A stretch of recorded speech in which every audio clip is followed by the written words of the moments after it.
It's Breaking the News with Des Clark. I am Des Clark, and this is Breaking the News, the show that breaks the week's news and asks four opinionated panellists to put it back together again.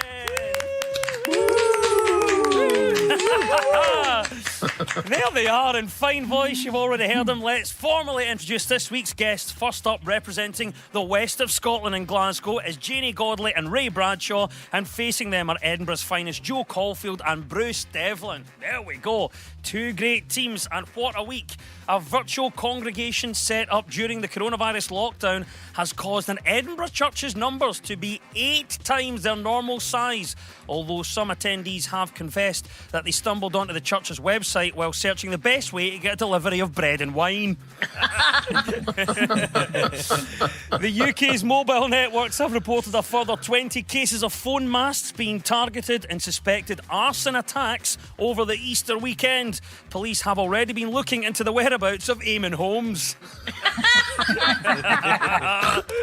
And war veteran Captain Tom Moore, aged 99, has raised, at time of recording, over £12 million for the NHS by aiming to walk 100 lengths of his back garden before his 100th birthday on the 30th of April. He has received thousands of messages of support from the public and one job offer from Rishi Sunak.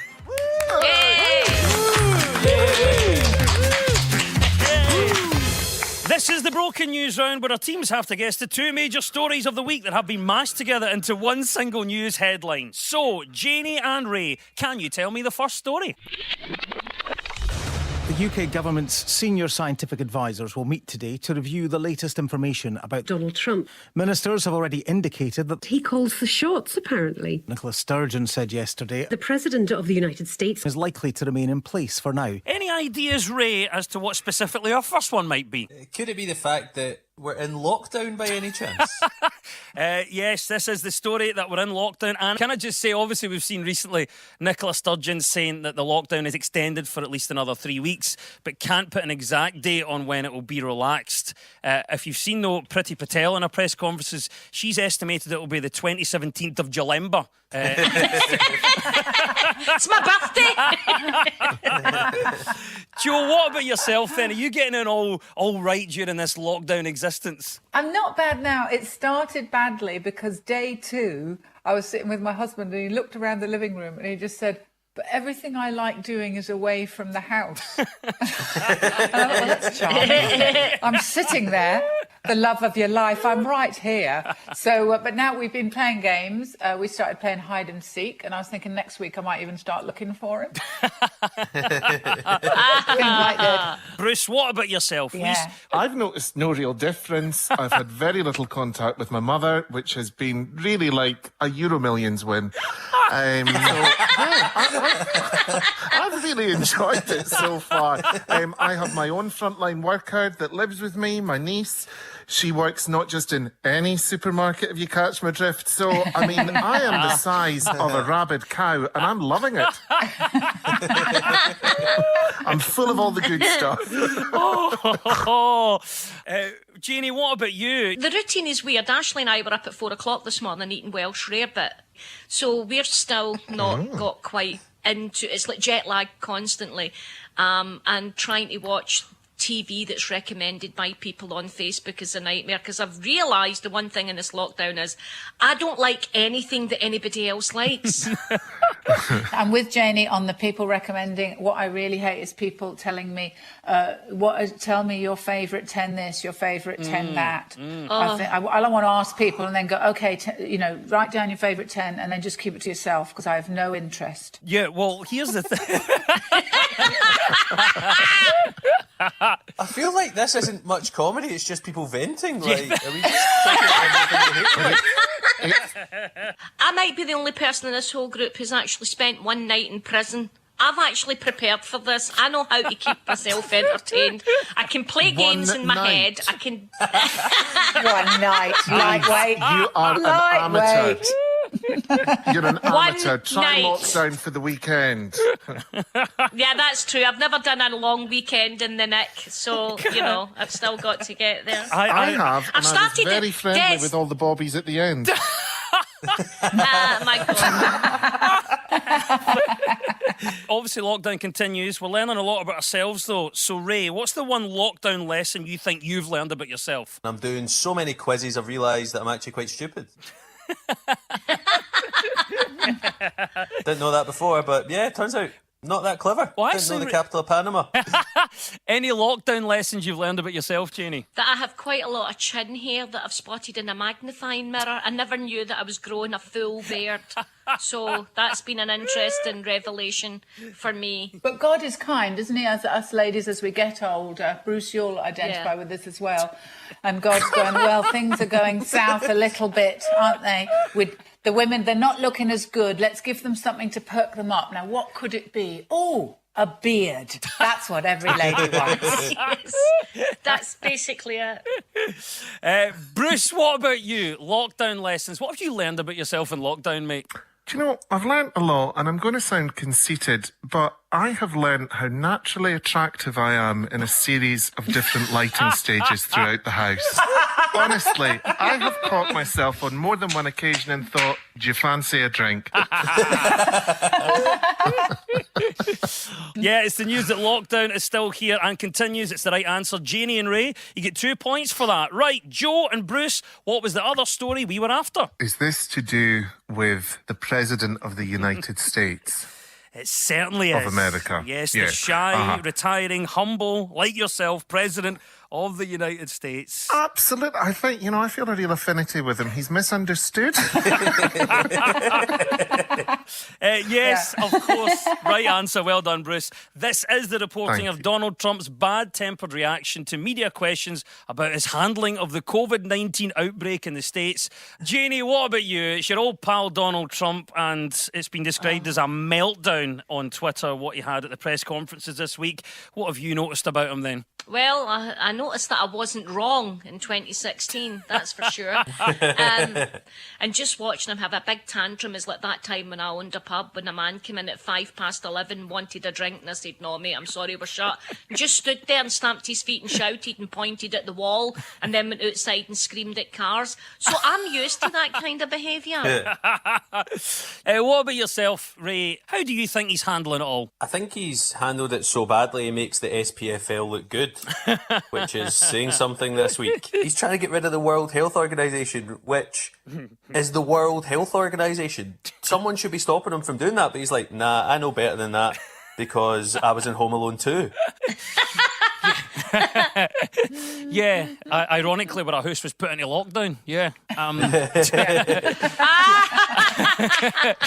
Obviously, at some point, we're going to get back to some kind of normal. What's the one thing you're really looking forward to doing when that happens? Shoplifting. It's so hard to shoplift now because the aisles are empty. There's security guards everywhere. There's just too much space around you. It's impossible. This is brilliant. We don't think about this. The people affected by it, the shoplifters are on furlough at the moment. Exactly, Joe. the real victims.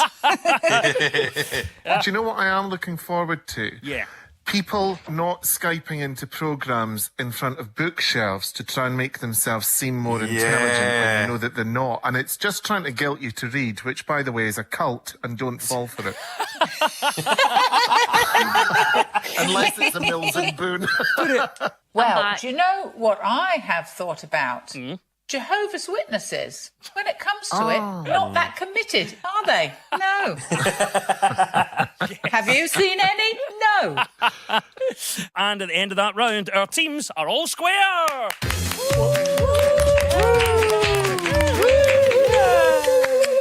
Now, so much of our news is about public opinion. So we spoke to crime writer Val McDermid and stand-up comedian Raymond Mearns. Joe and Bruce, what story do you think our Val is on about here? Back in the day when I used to do this kind of thing all the time, it was mostly because I couldn't afford to pay somebody else to do it for me. And to be perfectly honest, the outcomes were never what you'd call satisfactory. My dad would have been absolutely thrilled with this development. He was perpetually doing this and it drove my mother completely mad. She never got any say in the outcome. It was just something that was imposed upon her. If I had a show like this myself, I think I would call it Sherlock Holmes. Well, I hope she's talking about DIY. Everyone started doing DIY badly in their homes in the lockdown. Yeah, it's absolutely right. What about you? Does this sound like you, Joe? Are you a bad DIYer during lockdown? No, I'm with her. Pay men to come into your house and do things.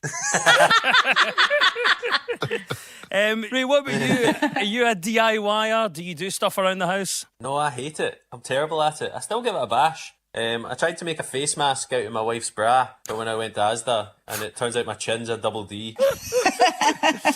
Lockdown, it does things to you, Janie. Everyone seems to be turning it DIY. Are you one of those people? Are you practical and doing stuff around the house? I can actually, because I'm quite artistic. I can paint, I can cover up plaster marks and do bits. I can't do the big DIY, but when we get pieces of furniture in, and I'm sure some of you'll relate to this, I'm of an age where we don't look at the instructions. So whenever we buy any flat pack furniture, Ashley puts us out the house and she does it herself, because me and my husband are like, ugh, no, we'll just give it a go, and it ends up like something Picasso has drawn. So, Joe, I don't know about you, if you're into any kind of DIY, is there an ambitious project that you've taken on? I like watching it on telly. You know, I don't want to do it myself, but I do love to laugh at other people attempting to do it. Like Phil and Kirsty, who do that one, Love It or List It. And basically, they come to your house and you say you're not happy with your house, and Kirsty agrees. She tells you your house is awful and it's terrible and how can you live there? And that's what the show is, isn't it? And then they'll go, well, we can make your house better so that it might be just about livable in, because Kirsty can't bear it. So then she makes it livable, and then the people go, well, we've spent so much money, we've got to sell it now anyway. Well done, guys. Yes, it is, of course, the story of DIY and the fact that more of us are doing it during lockdown. 2 points go to Joe and Bruce. Right, Janie and Ray. Here's our old pal Raymond Mearns, and what is he talking about here? Well, I think the companionship's good, but I don't know. It's not really my thing, because I don't like it when my house is smelling and all that. I think we've just got this all wrong. I mean, they're treated better than people. And you know, to be honest, I'm not really that jazzed about keeping something that eats and it doesn't pay its way. I think he's talking about the fact that everyone wants to try and get a pet nowadays because they're in lockdown. Yep, absolutely right answer. Pets, and the news that there's been a surge of interest in adopting a puppy during the lockdown. The Kennel Club has responded by warning potential dog owners that no one should rush into such a move. Of course, we do say that having a pet in lockdown is considered a good way to find comfort and feel less alone. Unless, of course, you have a cat.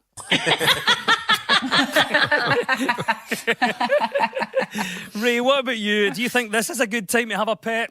It's getting discussed so casually. Like, I was FaceTiming with my sister on Tuesday and she was like, I think I might get a dog. And I honestly thought she was going to say, I think I might get a Domino's. But the fact that she was just chucking it, that she was going to get a dog, like, okay. I mean, I've got a 7-month-old son, which is probably more difficult than a puppy because we can't house train him yet. But can you put a nappy in a dog? Yeah, you can. When they have their first season, allow them their first season. But we had natural flooring in our old flat, so we had to do Pampers with a hole in the tail. That's true. Not saying it's funny, it's true. It's functional. Please, that's true. Please, it just felt like we were on This Morning there for just a second. All right, Bruce, I'll stay with you since we're chatting to you. Do you agree then with this idea that people are saying it's a good time to have a pet? My point would be, how can you get an animal from someone 2 meters apart? I'm not necessarily sure where Bobby Faye Falkirk is getting into the Dogs Trust in West Calder to meet Mitzi and not observing all the social distancing thing. And I would say, no, if you don't already have a pet, no, you cannot do it in lockdown. You just don't know what's going to happen. It's highly irresponsible. To be fair, Janie, you've had your wee dog for a while now, and I know that you absolutely love her to bits and think that that's a good thing for you to have as a companion. Yeah, well, we got her as, rehomed, and she's beside me just now making a lot of noise. She actually can howl. Do you want to hear her? Oh, yeah, go on. Honey.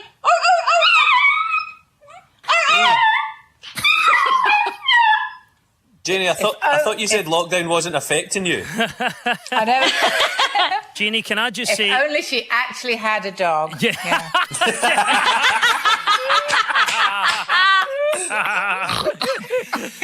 Joe, what do you think then? Is it a good time to have a pet in this time of social distancing and Well, lockdown?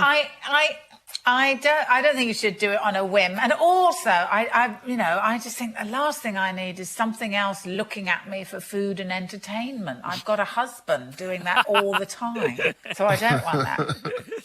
What about this argument that we overindulge our pets? Do you buy into that, Ray? Yeah, I think so. There'll be times when I've gone round to my mum and dad's and they've got a dog and my mum will be cooking a steak for the dog. And I'm like, what are we having for tea? She's like, yeah, I've not thought about it yet. So it's like absolutely pampered. The dog won't eat a biscuit unless it's been dunked.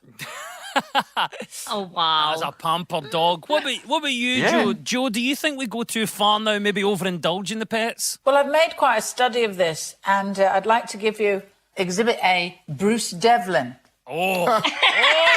Oh.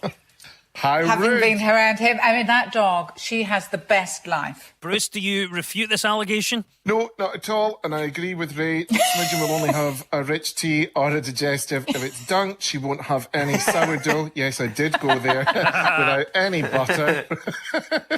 And she can't tell the difference between a Marquise and a little steak.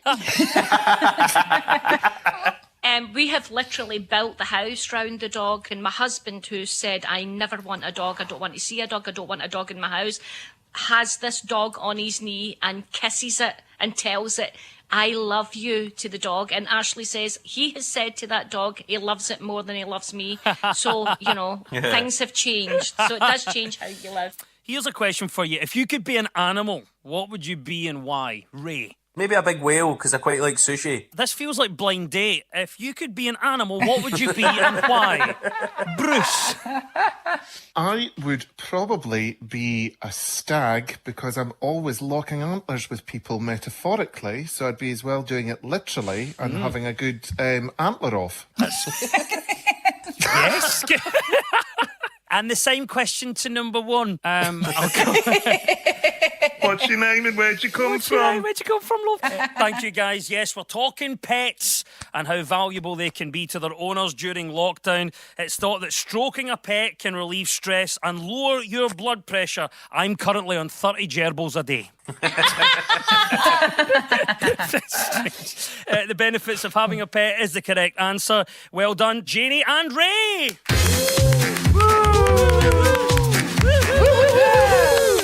You're tuned to Breaking the News on BBC Radio Scotland with me, Des Clark. Now, this round is all about who's in the news. So I will play you a clip of a mystery person. All you have to do is tell me who it is. So Janie and Ray, you're up first this time. Who is this? This is pathetic. And I bought a pair of trousers where one leg is a drain pipe and the other leg is this great wide flare.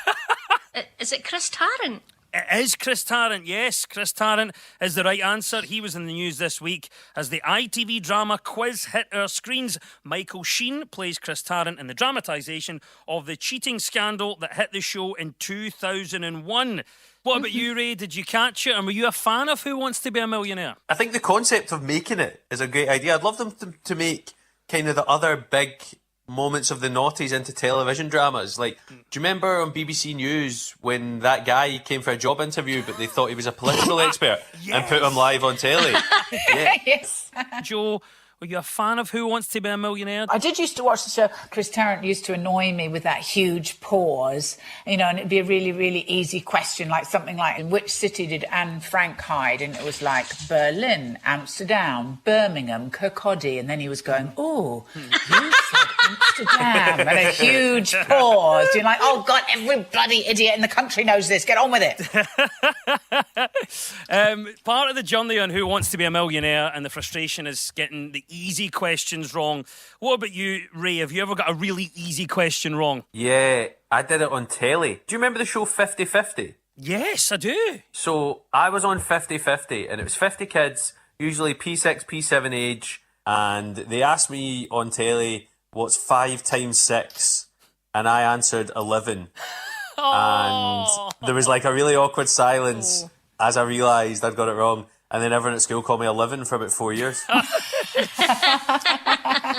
Janie, what about yourself? Have you ever got a really easy question wrong? Because you see it a lot in these shows. The easiest question I got wrong was when I went into Ashley's bedroom to wake her up for school one morning and forgot her name and called her, "Get up for school, Big girl, because I'd forgotten her name. What about you, Bruce? Have you ever got an easy question wrong? Well, I remember me and my sister went for an audition for, funnily enough, and no word of a lie, it was an Eamon Holmes lottery show, and it was in the George Hotel in Edinburgh.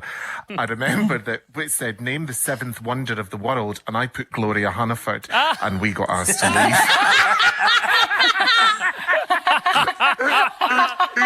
And honestly, that is true. That was years, like 15 or 18 years ago. The whole scandal around Who Wants to Be a Millionaire at this particular time was the accusation of cheating. So here's a question. Let's see how honest our panel are going to be. What have you cheated at? We used to do quiz games in the pub, and I would have the answers in a book underneath the bar, and I would answer every single question right, and people thought I was an absolute pop musical genius because I'm really competitive and I don't like to be wrong, and that's why I've been married 40 years. What about you, Joe? Let's be honest. Have you ever cheated at anything? Oh, constantly. Yeah. I mean, I don't really see anything. Why wouldn't you? I think if you can't find a way to cheat, then don't play the game. You're too thick to play the game. Oh. So, yeah. Wow, this is beautiful. Yeah, I always think if you can find a way to cheat. To me, it's like people who can't get out of jury service. If you can't get out of it, then you're not smart enough to be deciding anybody's fate. Who Wants to Be a Millionaire returned in 2018, and when Tarrant inquired about the job, producers said, we don't want to give you that. It's ridiculous. Well done. 2 points go to Janie and Ray. That was, of course, the voice of Chris Tarrant. Right, Joe and Bruce, it's your turn now. Who is this and why are they in the news? But at the same time, you were the first one to jump ahead of everyone else and put the song on the show. I think it's that song, Happy. Do this if you're happy, do that if you're happy. Oh, but not the kids' song. Between you, Joe and Bruce, you've identified the song. It's Happy. And the song is the most played tune of the last 10 years. That's why it's in the news. And now, Bruce, tell us, who sang the song? Pharrell Williams. Or Pharrell, well some done, people Bruce. might say. Yeah, Pharrell if he's for Leith, Pharrell if he's for America. Can I do a quick... Sorry, can I ask a question?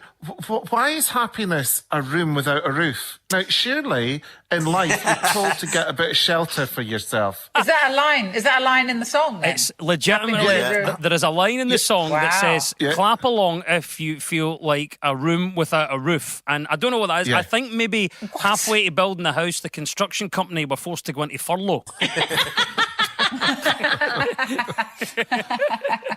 Janie, are you aware of this song, Happy? Are you a fan of it? Oh, I sing it every single day when I get up in the lockdown. I run through the house in my knickers and my old bra with my roots showing through and my hairy chin going, 'cause I'm happy. And everybody just glares at me. Even the dog goes, quit it, fatty. Just quit it.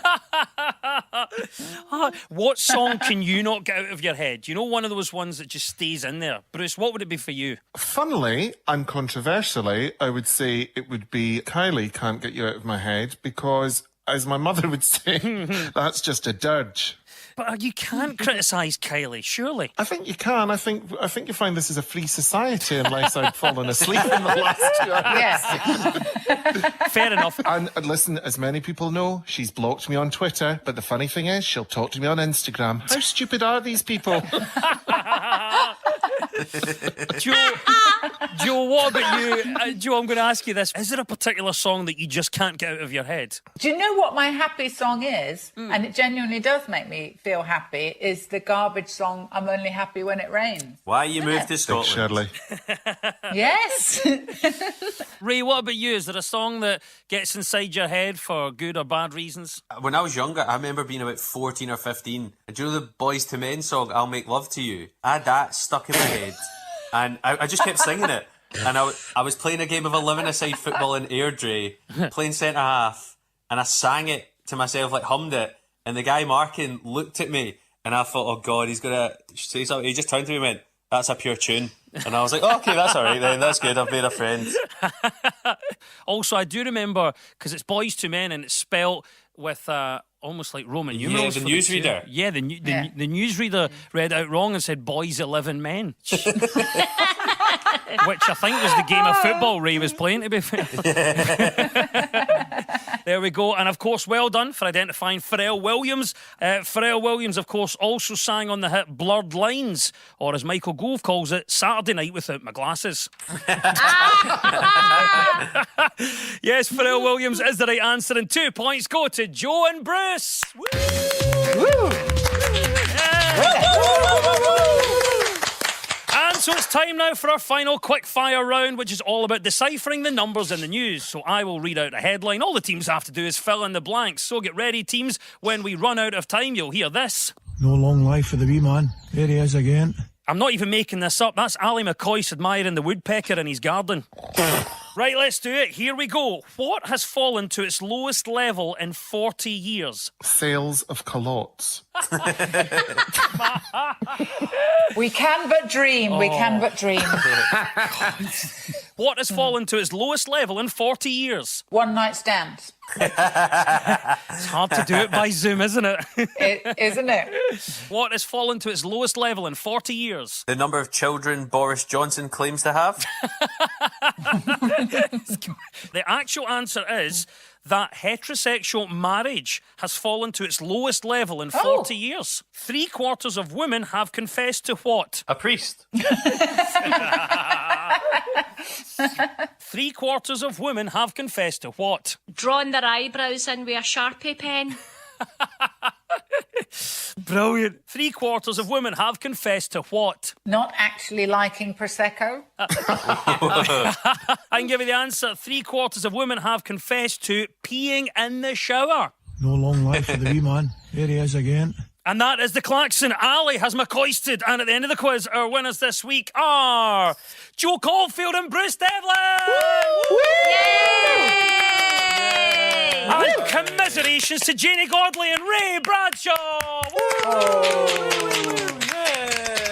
And we'll leave you with the breaking the news. Breaking news just in. The King of Thailand broke coronavirus lockdown rules last week to travel 12,000 miles to go to a party. The 67-year-old king, who has isolated himself with 20 girlfriends, flew to Bangkok for the bash before flying back to his exclusive hotel suite in Germany. When asked if he regretted his actions, the king said, "Did you not just hear any part of that story?" A red phone box has been turned into a community larder to help hard-up villages in Perthshire during lockdown, in stark contrast to its previous usage as a public toilet. And a wedding dress designer has switched to making vital scrubs for the NHS, although staff aren't allowed to wear them at home in case their partner sees it before the big day. The news is broken. I've been Des Clark. Goodbye.